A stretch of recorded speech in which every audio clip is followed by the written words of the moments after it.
The United States makes the UN work when it wants it to work. And that is exactly the way it should be, because the only question for the United States is what's in our national interest. My name is John, and the International Criminal Court is now in session. It is July 14th, 2024, and as all of you know by now, yesterday was a historical event in American history. A 20-year-old kid by the name of Thomas Crooks attempted to assassinate former President Donald Trump, who is running to be the 47th president of the United States after he lost his re-election bid in 2020. Now, I'm going to do a special video on the attempted murder of Trump sometime later. But for now, though, I want to keep it on topic, which is Ukraine. So hopefully you all understand my decision here. And without any further ado, let's talk about what's going on the front. So anyway, in the south-central Donetsk direction, or the Velika Novosilka sector, it is now official. The Ukrainians have lost the village of Orozhaine. Orozhaine, as all of you know, is like one of the last major settlements before you hit Velika Novosilka here. It's this little town here in the Donetsk Oblast. It's like in the central part of the province in Ukraine. And as all of you remember, the Ukrainians have been on a counteroffensive in summer that was originally intended to basically reach the Azov Sea and cause the Russians to collapse at the way they did in Kharkiv in 2022, which was 2 years ago. But it didn't work, and they only got as far as here. But recently, the Russians have re-established complete control over Staromaisky and Orozhaine. And as a result of the capture of these two villages, I am expecting the Russians to make a further push up north to go for Velika Novosilka in the future. Now, in my honest opinion, I don't think they're going to do it at this time because there's not really that much strategic value in Velika Novosilka, but the fact that they took Staromaisky and Orozhaine leads me to believe that they do intend on doing it again in the foreseeable future. So yeah, they're definitely going to go back to Remivka right here, and to make that final push into Velika Novosilka, which would, in turn, give them control over this road that eventually leads to the strategic town or, like, commie block settlement of Ugledar. And yeah. So, anyway, no development here on this road between Mariinka and Ugledar. I do think Russians are advancing westwards towards it, but they're not in a rush because, well, it's not the main focus.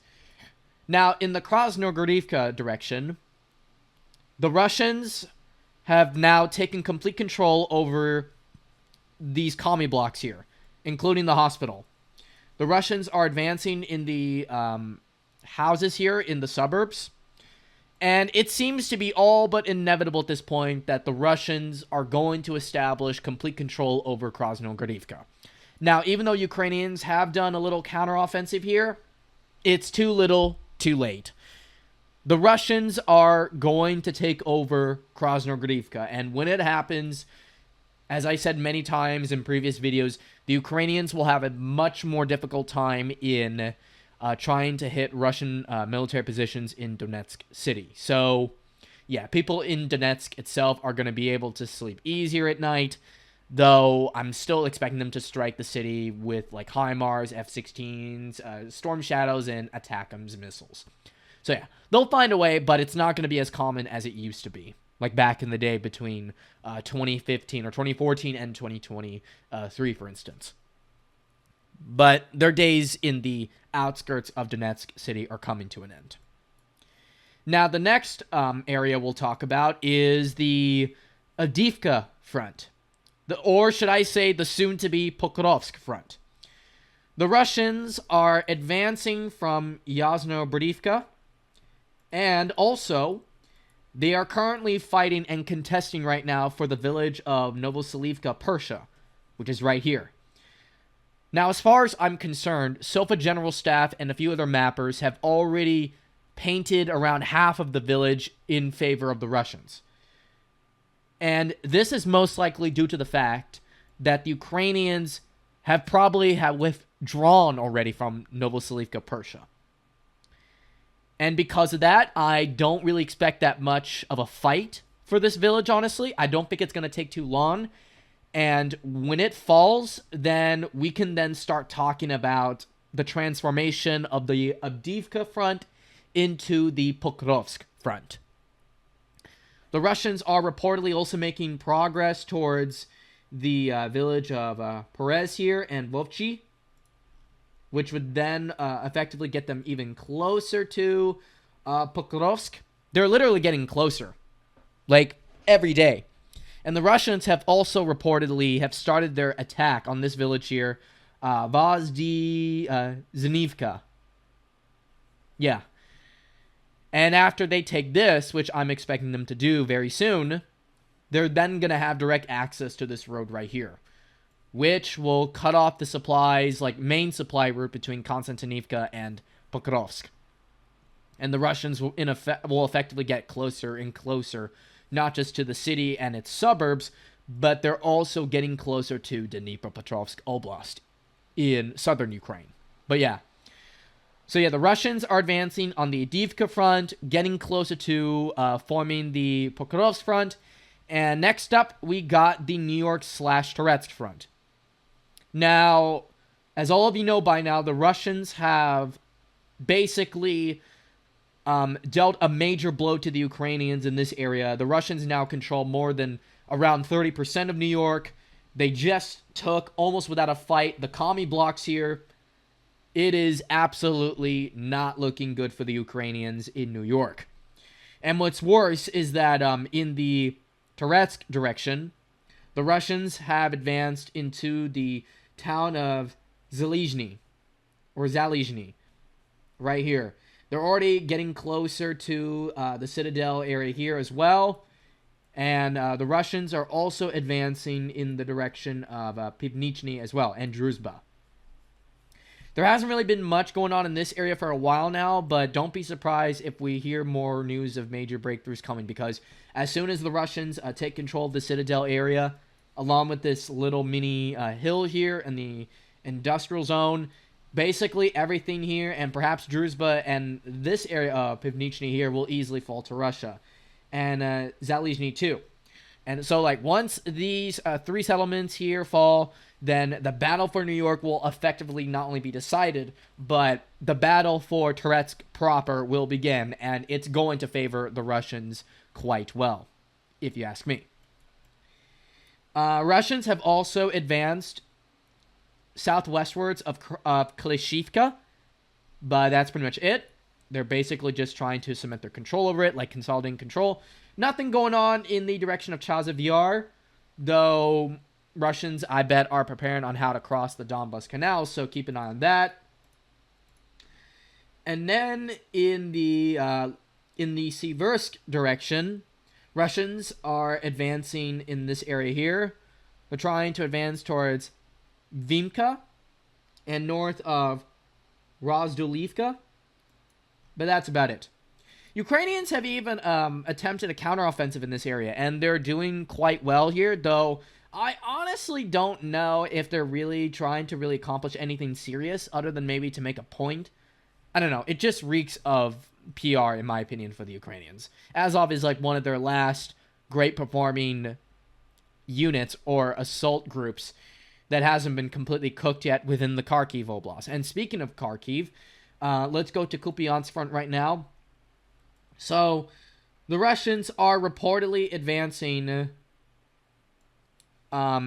westward of Pishane, and they're getting ever closer to the Oysker River here. So don't be surprised if the Russians cut the Oysker River into two, like into a north and south direction. Like, they will cut this in two, and then you will see, like, effectively the start of the battle for Kupiansk. The Russians are also advancing in the direction of Makivka. In fact, the Russians have already taken a good chunk of it already. Like right here. They're advancing. And don't be surprised if they take that. Now, if they do take Makivka, Russians are definitely going to try to go for Terny again, and I do think this time they should be successful because after Makivka, then you got Nevsky, Novosadove, and then you got Terny. But yeah, they're definitely going to try to retake Terny again, but this time from the north direction instead of the eastern direction. They want to encircle it before they can actually be able to enter and recapture the village from the Ukrainians. Nothing on the Borova front, though I have heard reports that Russians do want to go for this area here too. Now, in the Kharkiv direction, or Kharkov direction, Ukrainians have been trying to retake the village of Gliboki from the Russian military, but so far they haven't been able to do so. Dima of Military Summary, who has been accused of being a pro-Russian source, he claimed that the Ukrainians try to make a serious push to take the village of Gliboki from the Russians during the two-day NATO summit in which President Joe Biden mistakenly referred to Zelensky as Putin himself. And after they weren't able to take Gliboki on the 11th of July, Dima claimed they gave up, though I will say that I disagree with it. I do believe they're going to try again, but they're clearly having difficulties in recapturing the village because, let's be honest, the Russians have a clear sight of what they're doing, and they have the control of the high ground too. So yeah, that's not looking good for the Ukrainians. And in the Volchansk direction, Russians have reportedly crossed the Sovietsky Donets River, as all of you know. And apparently they're here somewhere, but Suryak has not colored it in red yet. But the big news, though, coming out of Volchansk is the fact that the Russians somehow, some way, have crossed the river and have taken a decent chunk of southern Volchansk already. Now, honestly, I don't know how true this particular claim here is with the Ukrainians advancing into northern Volchansk again. I mean, they just don't give up. It's totally insane. But, however, though, the Russians are reportedly advancing within the citadel itself, or the commie blocks here. And once that falls, basically the entire northern Volchansk will fall, and the Ukrainians are going to evacuate, even though there are reports right now that the Ukrainians are already evacuating the area, especially now after this particular part of northern Volchansk was recaptured by the Russians. So, yeah, I'm expecting the Russians to capture northern Volchansk at this point, and for them to also, retake this little tip here. But, yeah, they're definitely going to cross Volta River, and they're definitely going to cross the Sovietsky Donets River to go for southern Volchansk from the western direction. But, yeah. So I guess that's going to do it for today, folks. So tell me in the comment section below what you think of the frontline updates, and I'll see you all later. So I hope all of you have a great day, stay safe, and I'll see you all next time. Take care. Peace out.